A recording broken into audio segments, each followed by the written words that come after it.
Craigslist. Have you bought a lot of stuff on Craigslist? I think it's for us to talk about here. I'm moving away from the eBay and moving into the Craigslist world, especially living here in LA because everybody close to me has something that I want. Yeah. Why have it shipped? Yeah, they got everything here. It's a beautiful arrangement, and it's got a peace sign as the icon, which I guess makes me feel peaceful until something happens like what happened to me at the last time. Tried to use Craigslist. Huh?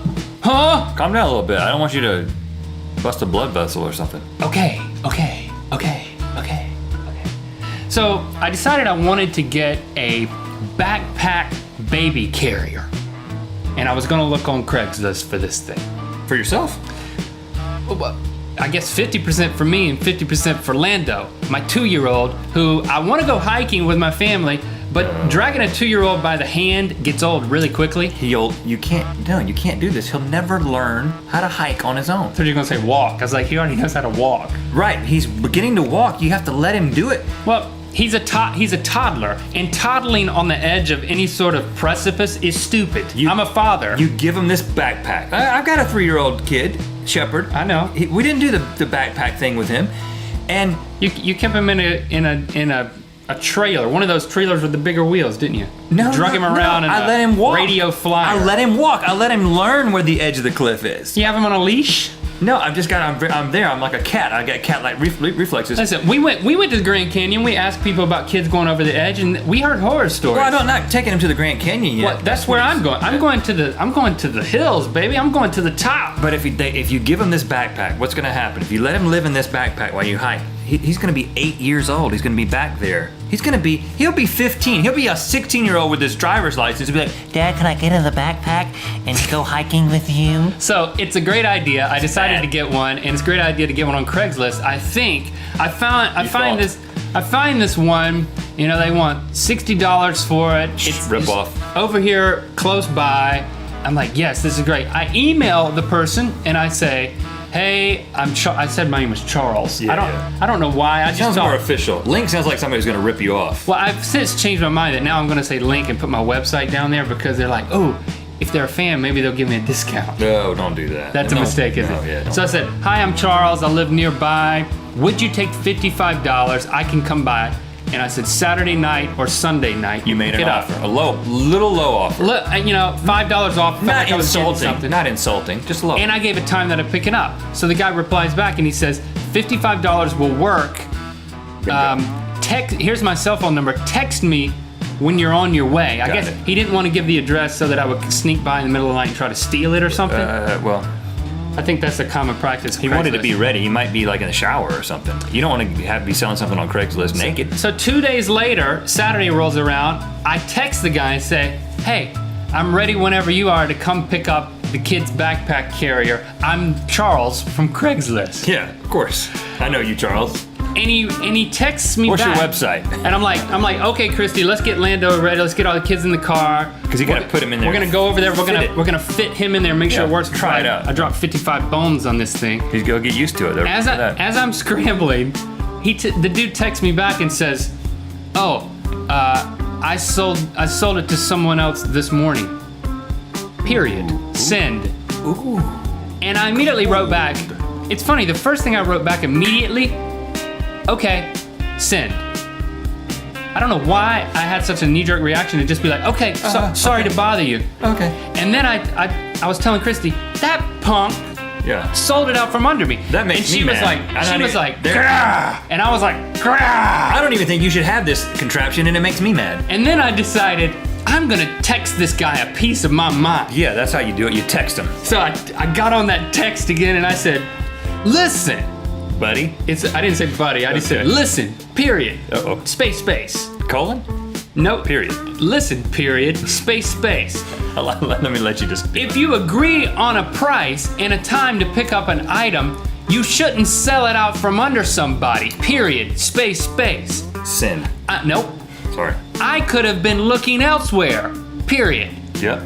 Wasting my time. Smiley face. No smiley. And then I sent LOL. I sent it, and then I wait. And with the new iPhone kind of thing, you can see when they're typing. Oh yeah, I love that. I didn't see anything. No response. And then I'm just like looking at him. Like, grrr, Fuming. backpack carrier. I'll put this guy in a backpack carrier and throw him over a precipice. And then I see the cloud pop up, the dot.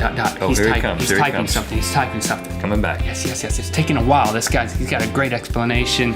Everyone's gonna feel good after I get this. Maybe he'll go back and get it from the guy. Sorry. Period. That's it. And so I at least wanted some sort of a text rage rebuttal Was or that something. satisfying? Was the sorry satisfying? It was satisfying for me to hit that first send. Yeah. Well, not the okay, but the second send. That one was satisfying. Really good. And then the third one was almost emasculating. But maybe the guy won't do it again. It's wrong, isn't it? People?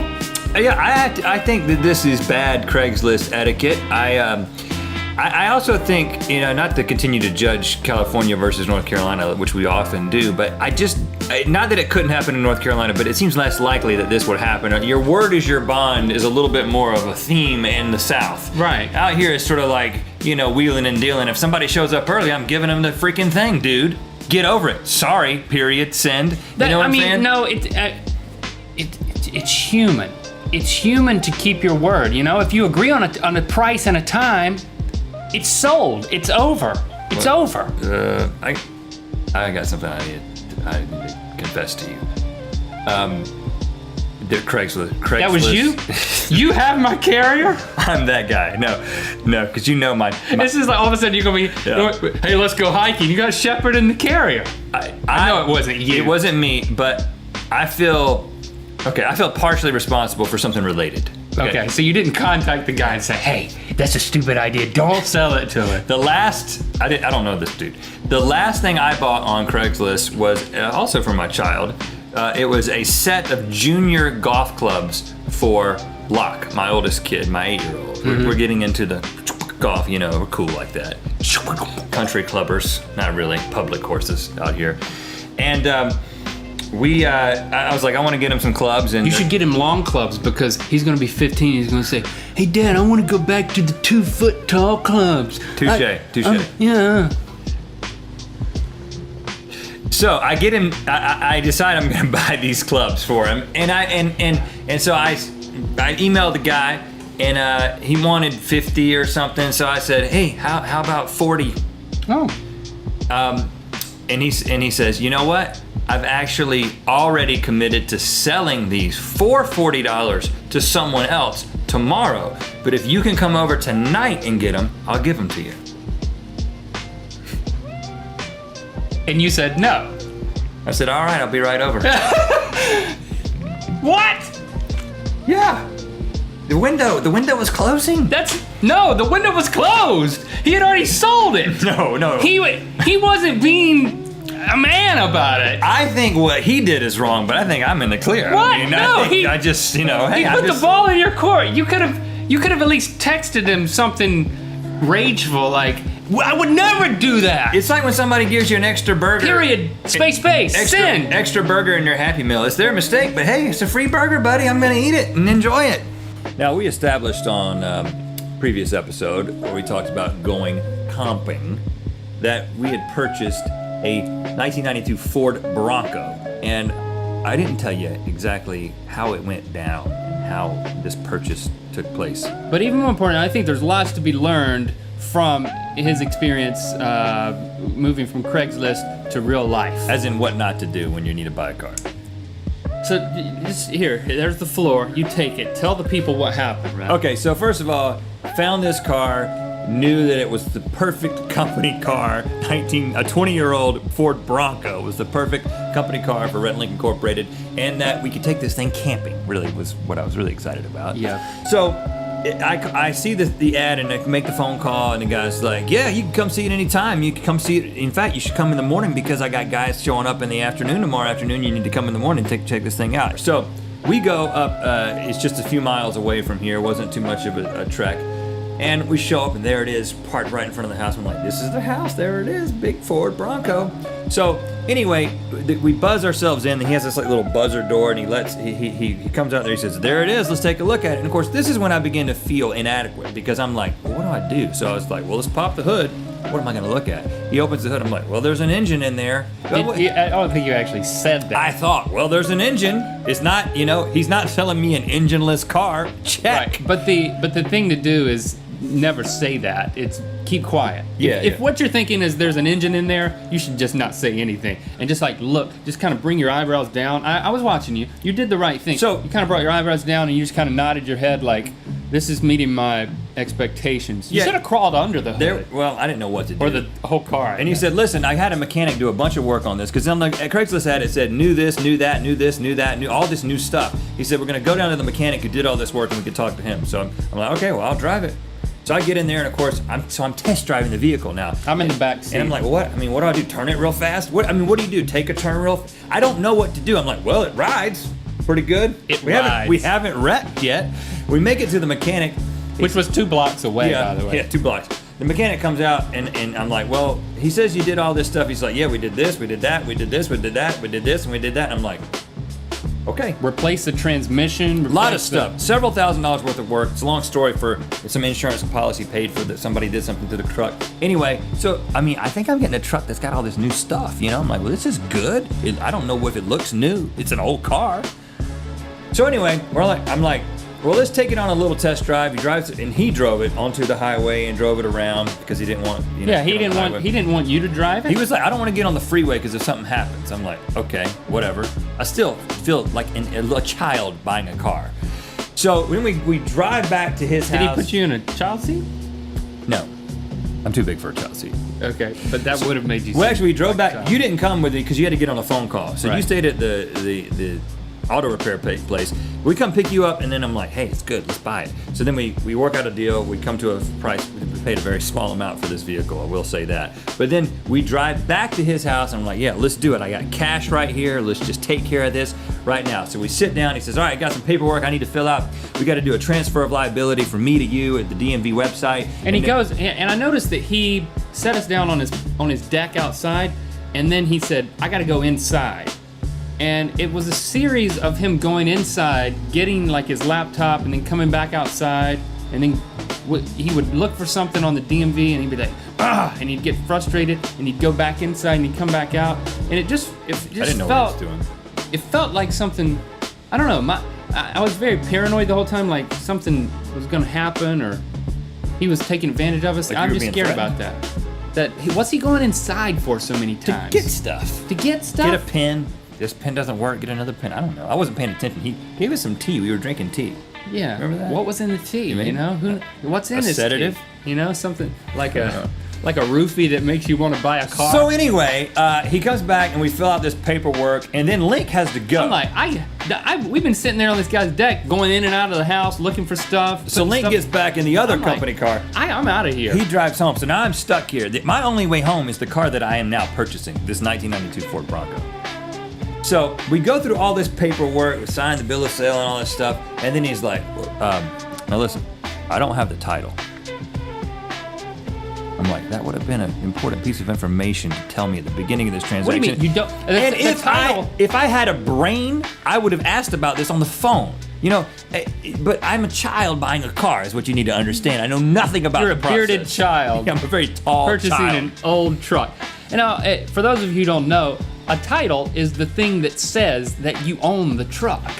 I mean, it's the certification that it's yours to sell. So I say, okay, let me call the DMV. I call the DMV and I say, listen, the guy doesn't have a title, and then she's like, well, just bring the bill of sale and it'll probably be okay. And then he says, trust me, it'll be okay. I drive the Bronco home.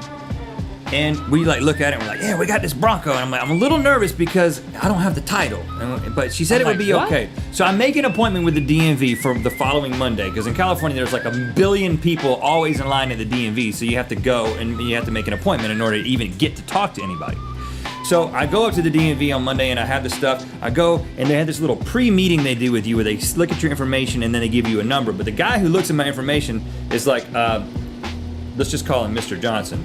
So, did you buy the car from Mr. Johnson? And I'm like, no, I bought the car from so-and-so. He says, well, so-and-so doesn't own the car. Mr. Johnson owns the car. He sold you a car that he doesn't own. And I'm like, This is when my personality, like I don't handles it. I don't even like being late for a flight. Like when things like get out of whack and so I'm like, my head starts spinning. I'm like, oh no, I bought a car. It's not even a car that it can be sold. And so I go and get back in the car and I'm driving back to this guy's house. Car won't start. So not only have I bought a car that I can't buy, I bought a car that I can't start. So then I call him, the dude I bought the car from. And you're pretty upset, right? I'm upset, but I'm still really accommodating. A lot of people don't know about this about me, but because I'm from the South, it's like I don't like conflicts. I'm like, hey man, how you doing? We got problems. That was as good as I could come up with to tell him. Hold nothing back.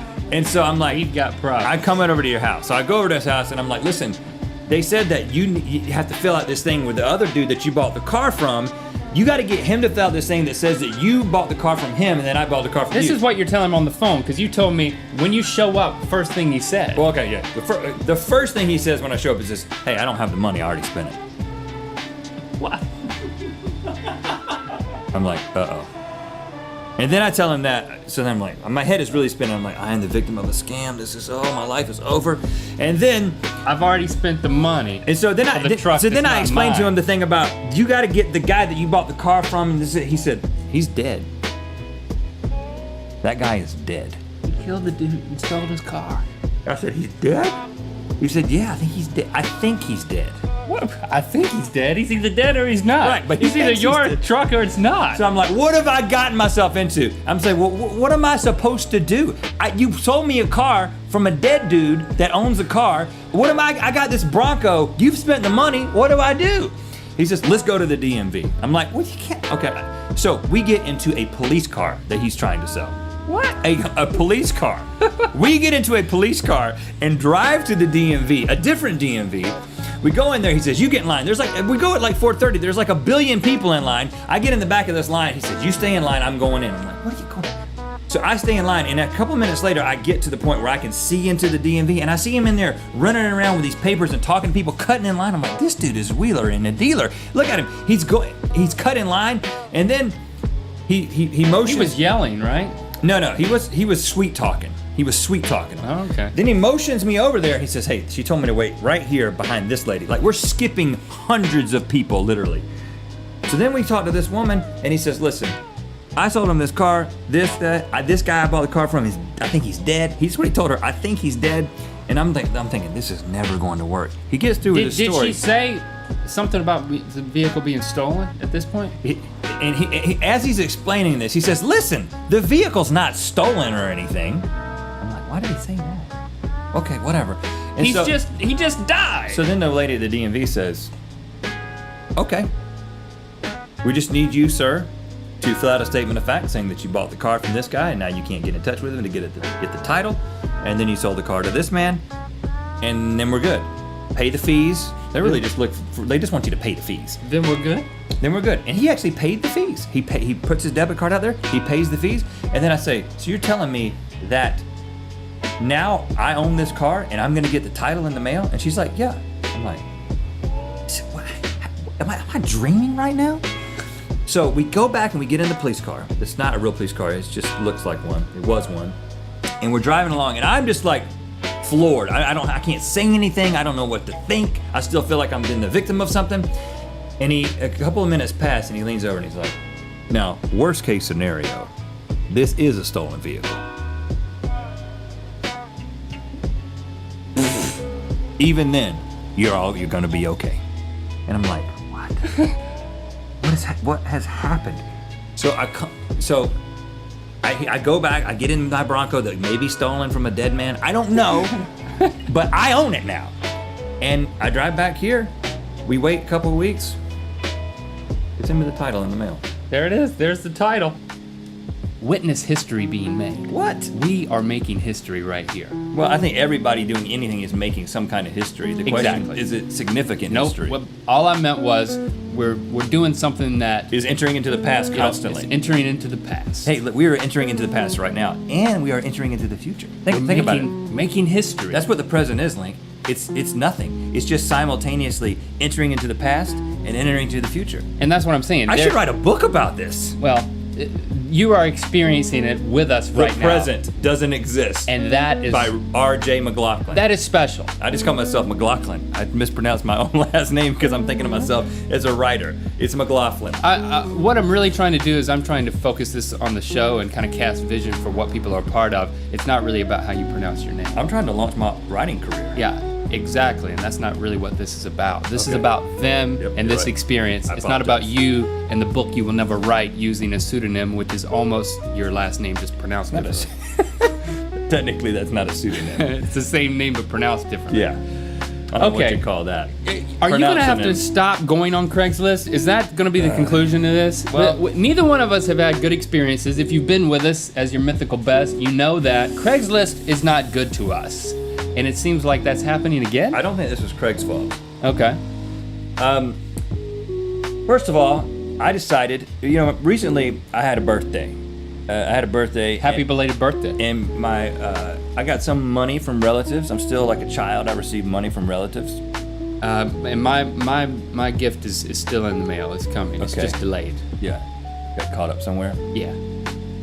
And I always make the decision. It's first of all, I've been this way since I was a kid. You can ask my mom, but I'm not going to give you any contact information to do that. But you could ask my mom. I've been this way since I was a kid. You want me to give the number? No. 910. Don't give the number. I have taken my birthday money and immediately spent it. Unlike you, Mr. Miser, who usually takes his birthday money and puts it in what they call the nest egg. I spend my birthday money at Christmas time, and then I spend my Christmas money at my birthday, which is in June. That's kind of how my thing goes. So I've had my heart set on a new bicycle. In fact, to be specific, a new mountain bike. And the reason I'm doing this is because you and our collective friend Nick have just been going off, the two of you having a blast, mountain biking, leaving me at home. I feel left out. Once again, you're making this about you. So I decided I didn't mean to hurt your feelings. I decided I want to be a part of your biking crew. Is that what you call it? Okay. Yeah, it's a secret name for our gang, and I haven't yet shared it with you. I decided I want to mountain bike with you. Okay. And I also decided that I'm really out of shape. I mean, I didn't decide that. I just realized that I'm very out of shape, and I need to do something that will get my heart rate up to some, beyond the resting heart rate. So you turned to Craigslist. And so I researched this, and I figured out what bike I'm gonna get, and then I know that I need a big bike because I'm a big man. I need 29-inch tires. It's just I'm going all out, and I start looking, and I only find like 2 on Craigslist, and I find one, and I see the guy has his number, and I text him. First of all, I'd start with a text. I was like, I don't need to talk to this guy. Let's not get too ahead of ourselves here. Just text him. Said, hey, saw your bike on Craigslist. Interested in it. I'm over here in Sherman Oaks. He's in Studio City. When can I take a look at it? 3 hours later, he texts me back. He says, yes, still available. You can come tonight after 9 o'clock. I'm like, it's a little bit late to go over somewhere, but maybe he's just getting in late, whatever. He wants to sell you something under the cloak of darkness. So that's the first red flag. Yeah. So 9 o'clock rolls around. I'm heading over that way. I get a text from him. He says, I'm home now. He texts me at like 8:45. I'm home now. I'm like, I'm on my way. He sends me the address. I'm using my little maps on my iPhone. I go over there, down Studio City, and I get on this road. It's dark. I'm in an unfamiliar part of town, and I'm riding right next to the LA River, which the LA River is really just a big culvert. It's a cement open ditch. Yeah. And there's these houses on my left, and then there's the river on my right, and then he gives me an address, an even number address, and all the houses on this side of the road are odd. He gives me like 20038, and it's like I come to 2039, and I'm like, hold on, I might be the victim of some kind of. I think I might be the victim of some kind of scam here. He sent me to either that or he's a homeless man who lives on the river. Yeah, and so I'm like looking through the fence. I'm looking into he wants to meet me on the street. Maybe he's biking to this location where he's gonna hand the bike off. So then he'd have to walk home. I'm getting a little suspicious at this point. So then I text him and I say, hey man, I can't find your house because are you on the north side or the south side of the river? Because I'm on the right road, but your house doesn't exist. No response. So I sit there and wait in my car for about 10 minutes, just waiting for a text back. No text back. I'm like, let me go on the other side of the river. So I go down a little bit, I cross a bridge, I come down the other side of the river, and I realize, oh, it's the same name of the same road. I'm like, oh, this is just me. This is all me. I'm making a mistake here. And I come up to, it's an apartment complex. That's the address that he gives me. Okay. So then I text him, I said, oh, fine. He still hasn't texted me back. Hey, dude, finally found your house. His name's Peter, he said on his text. That's also suspicious. Peter, I just found your house. I'm parked out here next to a fire hydrant because there's no available spaces. Please meet me outside so I can take a look at the bike. No response. It's 15 minutes after he's decided that he's gonna, you can just cut your phone off if you want to. What? Continue to receive texts. I'm sorry, is that distracting you? A little bit. I'm just trying to conduct business over here.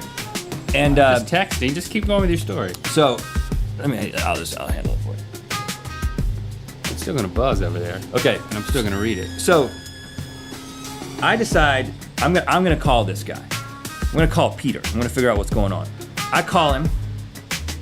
He doesn't answer the phone. So I leave a message. I'm like, hey, Peter, this is Rhett. I've been texting you about the bike that I want to take a look at, and I'm just out here waiting for you. He said he was on his way home. He said he was home when Yeah. he texted me. And then I just hang up, and then I wait another 10 minutes. And then I'm like, this guy is, I text him again. I'm like, dude, what's the deal? Can I guess what's happening? I thought that I was the victim of what happened to you. He is selling the bike to someone else while you're waiting out front. You're gonna see that bike come out the front of that apartment complex with another dude upon it. And then I make a decision. And then you have to attack him. Then I make a decision. I am not leaving. I am not bowing out of this gracefully. You were like saying it was gonna be a bidding war. You're gonna find this. No, I start thinking, I'm gonna go inside and I'm gonna talk to the first person. I'm gonna say, where's Peter? What part is Peter in? Because I'm not gonna be screwed over like this. I'm not gonna let what happened to Link happen to me. And I Okay. know what's up. Which was somebody sold the thing out from under. And then I call him back and I'm like, and I change my tone. I'm like, Peter, this is Rhett. But he didn't answer. This is voicemail? Voicemail. What's going on, man? You changed your tone on a voicemail. What's going on, man? It's a voicemail. He's not gonna answer you. Like, what is happening? What are you doing to me? I'm not Right. asking, it's a rhetorical question. Oh. It's a voicemail message. Yeah. And then I hang up. And then I'm like, what am I gonna do? Oh, Finally. Probably been, what, 20 minutes now? 30 minutes. Wow. He's like, hey, man. Sorry, man. My phone's been dying. Phone's been dying. How does your phone die constantly? He didn't sell it to the other guy, and now he's calling. He says, I'll be right down. He comes down. He's got the bike. Seems to be a pretty cool guy. Peter seems to be a pretty cool guy. Got a really cool bike. And then Really cool bike. this is Which is what you're after. like with tassels and a basket. You were like searching Craigslist for really cool bike. And this is when I realized I know nothing about. I did a little bit of research, but this is like buying a car.